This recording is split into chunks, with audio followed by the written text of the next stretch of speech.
এই ভিডিঅ'টো এই বালচিঙা আৰু বালচিঙেনিকেইটাৰ কাৰণে মানে এই যে 15 তাৰিখে আছে তহঁতৰ এই ADR এক্সাম আছে, চবেই গম পাইছে, আমাৰো আছে, মোৰো আছে, চবৰে আছে। কিন্তু এই যে ষ্টেটাছ দিব লাগে, মতলব কাৰ কাৰ আছে, ক'ত ক'ত ক'ত পইচা, মতলব ফেচবুক হোৱাটছএপৰ ষ্টেটাছ ষ্টৰি পৰ্যন্ত ইনষ্টা ষ্টৰি পৰ্যন্ত এৰা নাই তহঁতে ভাল সঁচাই, মতলব অদ্ভুত মানে ইমান এখন উলিয়াইছে গম যি পাইছে এই কাগজখন এডমিট কাৰ্ড বুলি কয়, এখন এডমিট কাৰ্ড তহঁতে ভাল আৰু হেৰি পাবাই আছা, এই জইনিং এপইণ্টমেণ্ট লেটাৰ পাবাই আছা, আৰু সেইখন দিলি যে কি কৰিবি মই ভাবি পাওঁ নাই তাৰমানে। আছে দিবা যাবি, তোৰতো কিবা মিট আপ পাতা নাই তহঁতৰ ভাল, তহঁতৰ গোটেই ফেন্স ক'ব কথা হেৰি হৈছে তাতে গোটেই তোৰতো মিট আপ পাতা নাই, সেইখন এক্সাম দিবা যাবি হ'ব আৰু ADR এক্সাম চবেই গম পাইছে ইমান দিনে, সেইদিনাও যাবি তই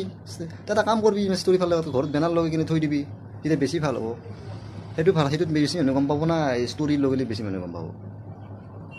গতিকে ইমান আৰু ফালিব লগা উপায় নাই, খুলিবৰ উপায় নহয়, সেয়ে দেখা পাই যাব খালি কাৰ কাৰ আছে ক'ত ক'ত